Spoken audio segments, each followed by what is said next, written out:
Mag-classroom construction based on need, ang ginawa ngayong 2024, inattach nila ang listahan na kung saan gagawin ang mga classroom construction worth 17 billion. Makikita nyo yon sa papel. Pagdating namin sa Senate, nakita yon ng mga senador. Tinanong nila ang Department of Education, totoo ba o hindi totoo na galing sa inyo ang listahan ng 17 billion ng mga classroom construction? So sabi namin sa mga senador, hindi totoo. Hindi namin magagawa yung trabaho namin. Hindi natin masasolve ang classroom backlog kung ganito ang nangyayari. Pwede ba ninyo kaming tulungan?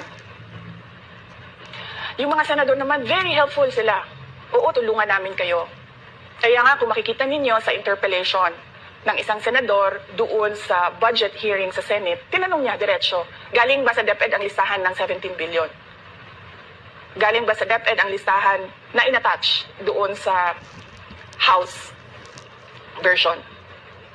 Sinabi namin hindi. Hindi galing sa amin yan. On record yon. Makikita nyo sa mga videos, balikan nyo yung mga videos. Makikita nyo. Yes, my concern, Madam Chair, Mr. President, under the GAB, I observed that there was an increase in the budget for the construction of new classrooms from 19.6 billion to 24.6 billion. However, this is my concern, which you mentioned earlier, that the repairs and rehabilitation of classrooms was decreased from 6.5 billion to 1.5 billion. I also have information, Madam Chair, Mr. President, that 24.6 billion allocated under the GAB, but only 9.8 billion from the allocation is left to the discretion of DepEd. Kaya hindi ko na kailangan ng witness kasi makikita nyo sa papel. Tapos dumating ang BICAM, walang nangyari dahil ang nasusunod doon ay si Congressman Zaldico at si Congressman Martin Romualdez. Kaya nandun pa rin naka-attach yung 17 billion na ginawang listahan ni Co at ni Romualdez. In fact, balik lang ako konti sa'yo ha. Kahit yung mga congressman, nakikita nila yung problema ng ginawa nila na pag-attach ng listahan sa budget. Kasi doon sa basic education hearing noong May 2024 ng House of Representatives, merong isang congressman nagreklamo, bakit ang tagal ng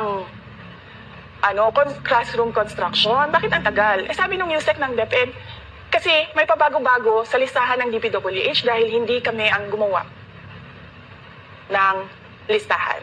Mr. Chair, with respect to the 17 billion in Annex A of the GAA, we are not privy on how the school sites were chosen. So, be it as it may, how is it chosen?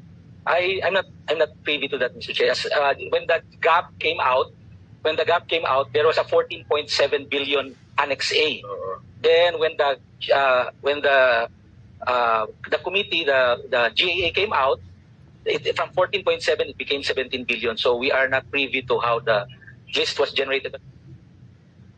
So dagdag ko lang yan doon sa confirmation na kinuha nila yung budget ng DepEd. At isa yan sa mga rason kung bakit ako nag-resign sa Department of Education. Hindi na ako papayag na sa susunod na taon, ganyan pa rin ang gawin nila at ako yung mananagot sa ginagawa nila. Kaya yan yung sinasabi ko, bakit pa tayo mag-question and answer dito para atakihin niyo ako? Masusunod lang naman sa budget, 2 tao lang. Ikakalkalin po itong mga atraso niya sa bayan. Ito pong kumpanya niyang SunWest Corporation. True or false? Ito po ba ang isa sa pinakamalaking government contractor sa bansa? Sagot, true. True or false? Ang korporasyon po ba niyang SunWest Corporation ay kasama dito sa kontrobersyal na Pharmaly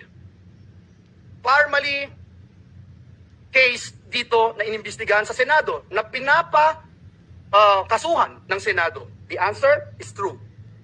Kasama din po ba ang kumpanya niya dito po sa kontrobersyal na DepEd laptop scam? Ang sagot po, true. Pinakakasuhan din po ng Senado ang kumpanyang ito. Napakadami pong BIR cases. Madali po maghanap, Mr. President. Madali po kuhanin ang panig ng mga taga-BIR. kung ilang kaso mayroon ang kanyang mga korporasyon. Bukod po dito, yung reklamo po sa ombudsman ng anti-corruption group na ang pangalan Task Force Kasanag International, meron din pong 50 billion na kaso na kinakaharap ang taong ito. Mr. President, kung maglalabas po kayo ng baho, Mr. President, dapat naman siguro maligo ka muna. Ang masaklap po, Ginoong Pangulo, sa kabila po ng track record na ito ni Mr. Zaldico, ang masaklap po, inappoint po siya ng Kamara de Representantes bilang tagapagbantay ng kaban ng bayan. Si Dracula, inappoint mo bilang tagapagbantay ng blood bank ng bayan. Wow, Mr. President. Kailan sa kasaysayan ng bayan natin nangyari ang ganitong pagkakataon na isang big-time contractor ang hahawak sa kaban ng bayan? Only in the Philippines, Mr. President. Ang budget ng Pilipinas ay hawak lang ng